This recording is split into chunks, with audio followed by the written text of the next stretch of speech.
India కూటమి కూడా వాళ్ళు కూడా అలయన్స్ గట్టిగానే చేసుకొని ముందుకెళ్తా ఉన్నారు. ఇప్పుడు బీహార్లో ఆర్జేడీ కాంగ్రెస్ అలయన్స్ నడుస్తా ఉన్నది. అరవింద్ కేజ్రీవాల్ ఆప్తో ఢిల్లీ పంజాబ్ లో అనేది మీరు అరెస్ట్ చేసినాక సింపతి పెరిగిందని మనం ఇంతకుముందే అనుకున్నాం. గతంలో కంటే సింపతి పెరిగింది కాబట్టి ఆప్కి పెరిగింది కదా.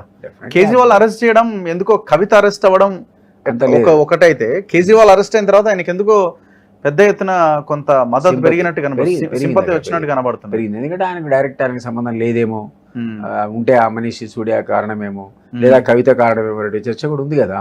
సో అతనికి ఓవరాల్ గా సింపతి పెరిగిందని అనిపిస్తుంది చూస్తే. పాలసీ వర్కౌట్ అవ్వలేదు, కరప్షన్ జరగలేదని ఎవరు అంటలేరు కానీ, సో ఆయన ఆ టైంలో అరెస్ట్ చేయడం అన్నది కూడా ఒకటి, ముఖ్యమంత్రిగా ఉన్న వ్యక్తి. దానివల్ల మీకు ఒక అబ్జర్వేషన్ చూడండి, ఇక్కడ కవిత అరెస్ట్ చేయకుండా బీజేపీ పొరపాటు చేసింది. ఈ అరెస్టు ఎమ్మెల్యే ఎలక్షన్స్ చేస్తుంటే బండి సంజయ్ మార్చకుండా ఉంటే ఇక్కడ కూడా 25 సీట్ల దాకా వచ్చేది బీజేపీ. అవును, ఆ బండి సంజయ్ని మారగానే కొలాప్స్ అయింది. కవితని అరెస్ట్ చేయక మరీ కొలాప్స్ అయింది, సింగిల్ డిగ్రీ పరిమితం. అది ఒక పొరపాటు వాళ్ళు అప్పుడు. ఇప్పుడు చేసి ఇది ఆయన అరెస్ట్ చేసి అక్కడ తప్పు చేశారు. ఇక కవితని చేయడం వల్ల లాభం నష్టమా చర్చ పక్క పెట్టండి. కేజ్రీవాల్ని అసలు ఇప్పుడు అరెస్ట్ చేసి తప్పు చేశారు. అక్కడ అరెస్ట్ చేయక ఇక్కడ తప్పు చేశారు, ఇప్పుడు అరెస్ట్ చేసి అక్కడ తప్పు చేశారు. ఇది పొలిటికల్ ఇన్ఫ్లుయెన్స్ ఉంది అక్కడ, ఇక్కడ లేదు. అక్కడ పొలిటికల్ ఇన్ఫ్లుయెన్స్ ఇంపాక్ట్ ఉంది. అది బీజేపీకి అగెనెస్ట్గా ఇంపాక్ట్. కేజ్రీవాల్ అరెస్ట్ పొలిటికల్, అది మిస్టేకే. ఈ రోజు కేజ్రీవాల్ అక్కడ ముట్టుకోవడం అనేది ఇట్స్ ఎ మిస్టేక్. రెండింటికి చెప్తున్నా తేడా. ఇక్కడ అరెస్ట్ చేయకపోవడం మిస్టేక్, అక్కడ అరెస్ట్ చేయడం మిస్టేక్. వాళ్ళ బీజేపీ అట్లా తప్పు చేశారు అక్కడ కూడా. అంటే ఎందుకో కేజ్రీవాల్ అన్న మోడీని గట్టిగా ఢీకొనగలడన్న ఒక ఇది అయితే వచ్చింది ఎందుకో మరి. ఆ టైప్ ఆఫ్ ఇమేజ్ అతనికి వచ్చింది కదా. వచ్చింది తర్వాత అనుకోకుండా కూటమి, ఇంత పెద్ద కూటమి గతంలో అయినట్టు జరగలే. దాదాపు ఇన్ని పార్టీలు కలిసి ఒకే సంఘటనలాగా ఏర్పడడం అనేది. వై బీజేపీ థ్రెట్ గా భావిస్తున్నదా కేజ్రీవాల్ని?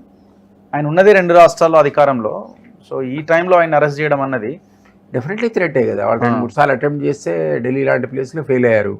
ఇంకా ఎమర్జీ అవుతున్నారు. పంజాబ్ ప్రెజెన్స్, గోవా ప్రెజెన్స్, రేపొద్దున రాబోయే రోజుల్లో ఇది ఇంకా ఎక్కడ అడిగిపోతుంది అనేటువంటి ఒక డెఫినెట్లీ వాళ్ళకి ఈ కాంబినేషన్ డెడ్లీ కాంబినేషన్ కదండి. ఎవరు మన మోడీ అండ్ షా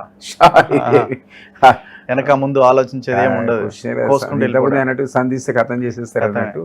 సో వాళ్ళు కేజ్రీవాల్ వదిలిపెట్టేది అనుకున్నారు, రాంగ్ డెసిషన్ తీసుకున్నారు. దాని డెఫినెట్లీ పొలిటికల్ ప్రాస్పెక్ట్స్ మీద కమ్యూనిటీ బేస్ ఇది కూడా కొంత ఇంపాక్ట్ చూపిస్తున్నట్టుంది. మేబీ నార్త్ లో ఉంటుంది, ఇంపాక్ట్ ఉంటుంది. సో అటు వెయిట్ అండ్ సీ. బట్ నా ఉద్దేశంలో అయితే కేజ్రీవాల్ గతంలో కంటే ఇంకో సీట్ ఎక్కువనే వస్తుంది, తక్కువ రాదు. సో ఆయన ఏకంగా ఆయన కేసు ఆయనే వాదించుకుంటున్నాడు. హీ ఆల్సో స్ట్రాటజిస్ట్ కదా, ఆయన కేసు ఆయన స్ట్రాటజిస్ట్ స్ట్రాటజిస్ట్ ఏం కాదు. Anyway thank you sir, thank you very much. So ఇది కపిల వాయి దిలీప్ కుమార్ గారితో ఇంటర్వ్యూ. చూస్తూనే ఉండండి మన తొలి వెలుగు.